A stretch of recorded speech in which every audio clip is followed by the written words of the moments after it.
खबर बहुत खतरनाक है दोस्तों, और यह दुनिया भर के लिए किसी खतरे की घंटी से कम नहीं है। ईरान इस्राएल के साथ बड़े जंग की तैयारी कर रहा है, फुल स्केल वॉर की तैयारी कर रहा है दोस्तों। और इस खबर की तस्दीक एक नहीं तीन तीन सूत्रों से हो रही है। रॉयटर्स, ईरान बेस्ड हम शहरी न्यूज और इस्राएली एजेंसी, इस्राएली समाचार एजेंसी द जेरूसलम पोस्ट, ये तीनों एजेंसीज इस बात की पुष्टि कर रहे हैं कि ईरान इस्राएल के साथ बड़े जंग की तैयारी कर रहा है। और उसके अंतर्गत वो क्या कर रहा है दोस्तों, मैं आपको बताता हूं। सरल शब्दों में कहा जाए तो तीनों एजेंसीज ये रिपोर्ट कर रही हैं कि ईरान के सेंटर में, सिटी सेंटर से लेकर वहां के बड़े अस्पताल, इमाम खोमेनी अस्पताल, सिटी सेंटर से लेकर इमाम खोमेनी अस्पताल तक एक टनल बनाया जा रहा है। यानी कि ईरान के सिटी सेंटर में जमीन के नीचे जाकर उनके मेट्रो से लेकर सीधे इमाम खोमेनी अस्पताल तक एक टनल बनाया जा रहा है। और इस टनल में घायलों को सीधे ईरान के सिटी सेंटर से इमाम खोमेनी अस्पताल ले जाया जाएगा। यह अपने आप में एक किस्म की कंटिंजेंसी प्लानिंग है। यानी कि युद्ध के लिए तमाम देश इस तरह की बड़ी तैयारी करते हैं। और ईरान को कहीं ना कहीं यह चिंता सता रही है कि जब एक सीधी जंग होगी, जब एक फुल स्केल वॉर होगा, तब ईरान के बड़े शहरों पर इस्राएल हमला करेगा। और तब जो उसके घायल होंगे उन्हें अस्पताल तक पहुंचाने का कोई जरिया होना चाहिए ताकि वो आसानी से उन अस्पतालों में पहुंचाए जा सकें। सबसे पहले दोस्तों मैं आपको बतलाना चाहूंगा कि इस बारे में जेरूसलम पोस्ट क्या कहता है। जेरूसलम पोस्ट का जो कवरेज है वो थोड़ा अलग है। Iran builds defensive tunnel in Tehran to avoid future Israeli attacks. उनका फोकस यह है दोस्तों कि इस्राएल से किसी भी तरह के हमले से बचने के लिए उन्होंने एक डिफेंसिव टनल का निर्माण किया है। और यह डिफेंसिव टनल शुरू होती है ईरान के सिटी सेंटर से लेकर उनके अस्पताल तक।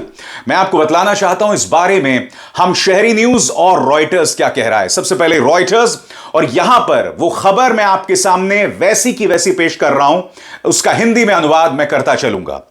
रॉयटर्स क्या कह रहा है। According to the state media, Iran is constructing its first defensive tunnel. The tunnel located near the city center will link a station on the Tehran metro to the Imam Khomeini Hospital, thus allowing direct underground access to the medical facility. For the first time in the country, a tunnel with defensive applications is being built in Tehran, the head of transport for Tehran City Council told Reuters. Last year, there were reports about Iran building underground shelters and bunkers. जी हां, आखिरी पंक्ति पर जोर दीजिए दोस्तों। पिछले साल यह खबर आई थी, 7 अक्टूबर की खबर थी कि ईरान शहर के अंदर अंडरग्राउंड बंकर्स और शेल्टर्स का निर्माण कर रहा है।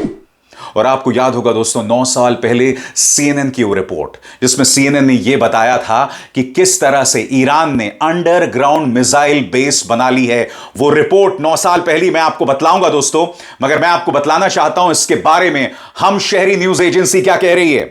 हम शहरी news states that this is the country's first defensive tunnel project designated as an underground passage from a metro station directly to Imam Khomeini Hospital. In case of war, this underground tunnel could be used for medical facilities. The head of transportation for Tehran City Council has indicated that for the first time, a tunnel with defensive applications is being constructed in the capital. आपने गौर किया होगा दोस्तों, चाहे हम शहरी news हो या Reuters, इन दोनों की भाषा लगभग समान है। और ये लोग क्या कह रहे हैं, ये लोग कह रहे हैं कि इस टनल का मकसद साफ है, ताकि ईरान की जनता को त्वरित मेडिकल फैसिलिटीज उपलब्ध हों। यानी कि अगर हमला होता है और ईरानी नागरिक घायल होते हैं तो उन्हें तुरंत अंडरग्राउंड ले जाया जाए और फिर एक मेट्रो के सहारे उन्हें अल खोमेनी अस्पताल जो है वहां पर ले जाया जाए ताकि उनका इलाज हो सके। मैं आपको बतलाना चाहूंगा कि दोनों के बीच में, यानी कि इस्राएल और ईरान के बीच में हाल ही में टकराव हुआ था। याद कीजिएगा दोस्तों, किस तरह से सीरिया में इस्राएल हमला करता है जिसमें ईरान के एक बड़े जनरल की मौत हो जाती है। उसका बदला लेने के लिए ईरान फिर इस्राएल पर हमला करता है। और अभी कुछ ही दिनों पहले ईरान ने पलटवार किया था जब उसने ईरान पर हमला किया था और उसमें करीब 4 ईरानी सैनिक मारे गए थे। उसके बाद से ईरान के सुप्रीम लीडर खामेनी लगातार अपनी सेना को कह रहे हैं कि तैयारी कीजिए, इस बार जो इस्राइल पर हमला होगा दुनिया देखते रह जाएगी। और इसके जवाब में इस्राइल ने क्या कहा कि आप ऐसा करके तो देखिए, उसके बाद हम जो जवाब देंगे ईरान की आने वाली कई पुश्तें नहीं भूल पाएंगे। मगर आप जानते हैं दोस्तों, इस्राइल इस वक्त कई मोर्चों पर मुश्किलात का सामना कर रहा है। लेबनान में हिजबुल्लाह ने उसे नाको चने चबवा दिए हैं। उसके खुद के सैनिक, इस्राएली सैनिक बगावत के मूड में दिखाई दे रहे हैं। बेंजामिन नेतन्याहू इस कदर बौखलाए हुए हैं कि उन्हें अपने रक्षा मंत्री योआव गैलेंट को बर्खास्त करना पड़ा। तो इन तमाम चुनौतियों का सामना इस वक्त बेंजामिन नेतन्याहू कर रहे हैं। ऊपर से सड़क पर उतर आई है इस्राएली जनता, जो सीधे तौर पर बगावत कर रहे हैं इस्राएली प्रधानमंत्री से। इस्राएली प्रधानमंत्री जो बंकर में बैठते हैं आजकल, और आप जानते हैं एक व्यक्ति जो बंकर में बैठा हो, जिसे अपनी जान का खतरा हिजबुल्लाह से हो, जिसका विरोध उसकी अपनी जनता कर रही हो, मानसिक तौर पर उसकी क्या हालत होगी। ऊपर से ईरान बड़े जंग की तैयारी कर रहा है।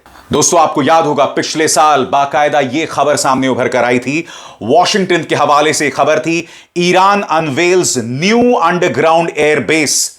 पिछले साल यह खबर आई थी कि ईरान ने एक जमीन के नीचे एयरबेस का निर्माण किया है। यह तैयारी एक अरसे से चल रही है, और जैसे ही ईरान और इस्राइल के बीच में तनाव बढ़ जाता है, इस तैयारी में और तेजी आ जाती है। और मैं आपको बतलाना चाहूंगा पिछले साल यह जो खबर आई थी, जिसका जिक्र मैं कर रहा हूं, उसको लेकर क्या जानकारी मौजूद थी।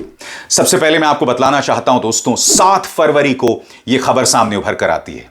7 फरवरी कौन सी तारीख है, मैं आपको याद दिलाना चाहूंगा।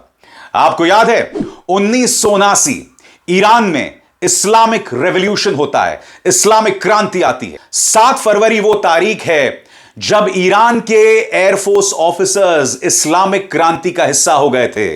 यानी कि वो उस वक्त के जो सुप्रीम लीडर थे खोमेनी, उनके साथ हो गए थे। इसलिए 7 फरवरी की तारीख बहुत मायने रखती है। और इसी दिन ईरान के अंडरग्राउंड एयरबेस की खबर आई थी। इस एयरबेस के बारे में क्या जानकारी है दोस्तों, मैं आपको बतलाना चाहूंगा। दोस्तों, अगर आप ईरान का मानचित्र देखेंगे तो ईरान के मानचित्र पर एक सूबा है जिसका नाम है होर्मुजगन। होर्मुजगन सूबा, और होर्मुजगन सूबा में एक शहर है जिसका नाम है बंदर अब्बास। दोस्तों, बंदर अब्बास से करीब 120 किलोमीटर दूर एक एयरबेस है जिसका नाम है ओरगैब 44 हाइब्रिड टैक्टिकल एयरबेस। जी हां, यही वो अंडरग्राउंड एयरबेस है जिसकी स्थापना आज से 1 साल पहले 7 फरवरी को हुई थी। आप इस नाम पर गौर कीजिएगा दोस्तों, इसका नाम है ओगैब 44, ओगैब 44 हाइब्रिड टैक्टिकल एयरबेस। इसमें हाइब्रिड शब्द का इस्तेमाल किया है। हाइब्रिड शब्द का इस्तेमाल क्यों किया जा रहा है दोस्तों? क्योंकि इस एयरबेस में, यानी ओगैब 44 एयरबेस में 2 किस्म के एरियल एसेट्स थे, यानी हवाई एसेट्स थे। इसमें अनमैन्ड ड्रोन्स थे, यानी मानव रहित ड्रोन्स, और साथ ही लड़ाकू विमान जिसे इंसान चलाते हैं, मानव चलाते हैं। यह ईरान का अब तक का सबसे महत्वाकांक्षी एयरबेस था, और इसका मकसद भी इस्राइल था। इसे भी बनाया गया था इस्राइल के मद्देनजर। याद कीजिएगा दोस्तों, 2015 में यह रिपोर्ट आती है जिसमें कहा जाता है कि ईरान ने एक अंडरग्राउंड, यानी कि जमीन के नीचे एक मिसाइल बेस बनाई है। और जब 2015 में यह खबर CNN में आती है, उसके बाद से अमेरिका और इस्राइल की चिंताएं बढ़ जाती हैं। उसके बाद से लगातार दबाव बनाया जाता है ईरान पर। और मैं आपको याद दिलाना चाहूंगा, 2015 वही साल था जब अमेरिका और ईरान के बीच में न्यूक्लियर डील होती है। और उसके कुछ वक्त बाद जब डोनाल्ड ट्रंप राष्ट्रपति बनते हैं पहली बार, तब वो न्यूक्लियर डील को खत्म कर देते हैं, समाप्त कर देते हैं। आपको याद है 2015 में CNN की वो न्यूज रिपोर्ट ईरान के अंडरग्राउंड मिसाइल बेस पर। एक बार फिर वो रिपोर्ट मैं आपको दिखाना चाहूंगा, ध्यान से एक एक शब्द पर गौर कीजिएगा। It looks almost like a scene from an action movie. Dozens of ballistic missile launching systems inside a gigantic cave. But the video shows Iran's missile program is very real and very big, as the head of the Elite Revolutionary Guard's Aerospace Division says. The missiles in various ranges are mounted on launchers in all bases and are ready to be launched, he told an Iranian state TV reporter, and added, that is, if enemies make a mistake.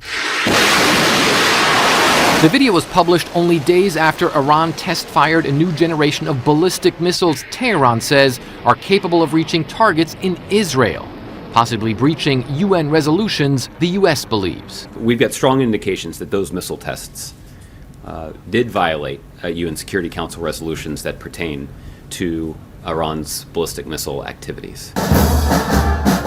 But why this saber-rattling so shortly after the nuclear agreement that many believe will help improve relations between Iran and the West?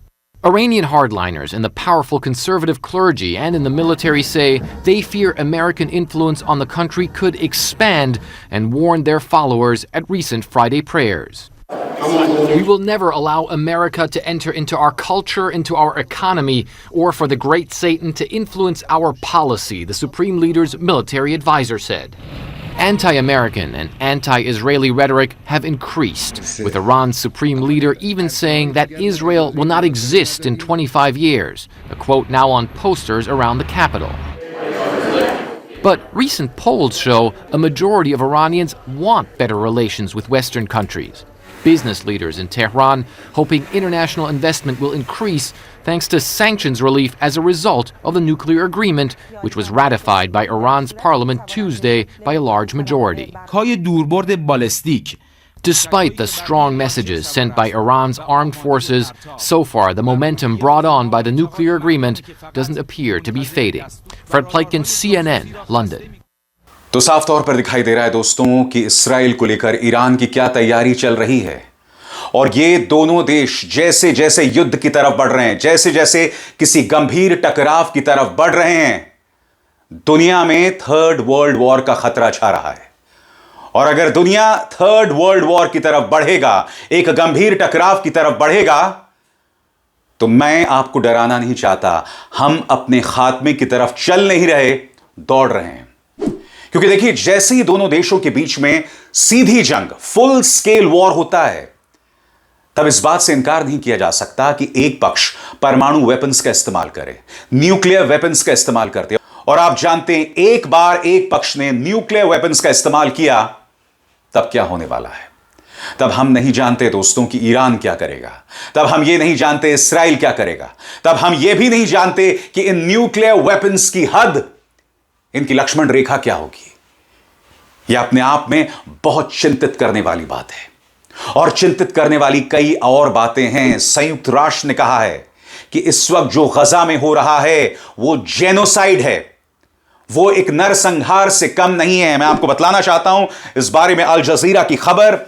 UN committee says Israel's method in Gaza align with genocide. सरल शब्दों में इसका अनुवाद यह है कि संयुक्त राष्ट्र की एक समिति ने कहा है कि इस्राइल इस वक्त जो गजा में कर रहा है वो किसी नरसंहार, किसी जेनोसाइड से कम नहीं है, और उसके लिए उसने बाकायदा वजह गिनाई है।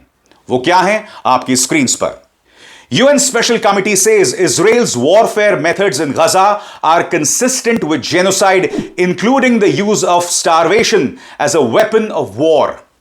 सरल शब्दों में, भूखमरी का इस्तेमाल किया जा रहा है गजा के लोगों पर निशाना साधने के लिए। और जब आप किसी जगह पर नरसंहार बरपाते हैं तो अक्सर तानाशाह, अक्सर देश भूखमरी का इस्तेमाल करते हैं।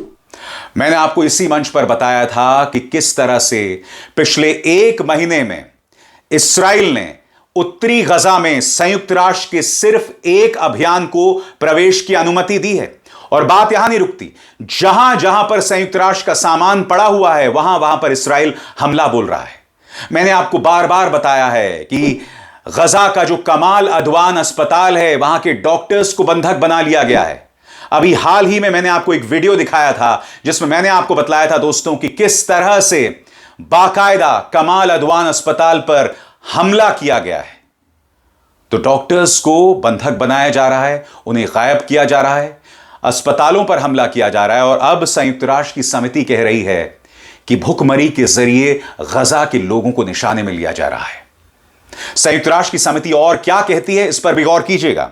Humanitarian groups say Israeli forces have killed at least 28 workers in Gaza in the past 1 month, including 4 Oxfam staff traveling in a clearly marked vehicle. सरल शब्दों में, अब तक 20 राहत कर्मियों को इस्राइल मौत के घाट उतार चुका है और इन 20 राहत कर्मियों में ऑक्सफैम के 4 अधिकारी भी थे।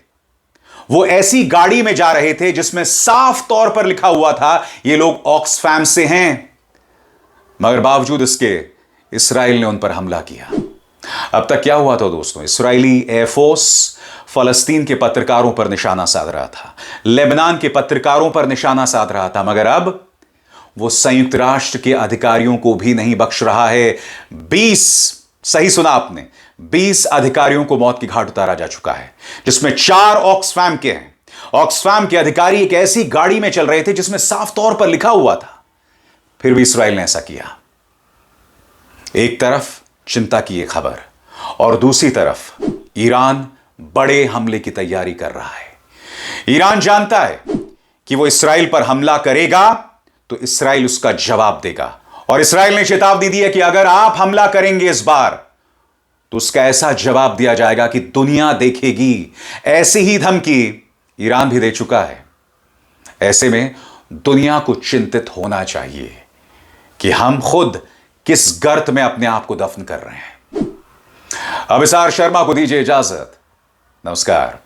स्वतंत्र और आजाद पत्रकारिता का समर्थन कीजिए, सच में मेरा साथी बनिए। बहुत आसान है दोस्तों, इस ज्वाइन बटन को दबाइए और आपके सामने आएंगे ये 3 विकल्प, इनमें से एक चुनिए और सच के इस सफर में मेरा साथी बनिए।